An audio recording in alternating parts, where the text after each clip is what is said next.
আসসালামু আলাইকুম। Good morning. তো আজকে আমি ঘুম থেকে উঠছি অনেক দেরি করে।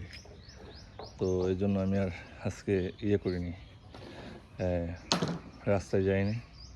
হোসেননগরের মাটিতেও, মানে হোসেননগর যে পাইলট স্কুল যেখানে আমি প্রতিদিন যাই, সেই স্কুলে যাইনি। তো এই জন্য আজকে আমি ছাদে চলে আসছি। আমার সাথে আমার এই ছোটো ছেলে, ও ছাদে আসছে। তো অনেকদিন পরে ছাদে আসলাম, তো সময়ের অভাবে ছাদে আসা হয় না।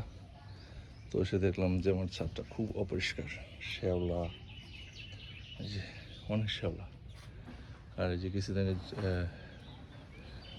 ঝড় তখন আসছিল, আমার কবুতরের ঘর এটা উল্টে ফেলছে। জিমি নিচে। জিমি কোথায়? জিমি নিচে।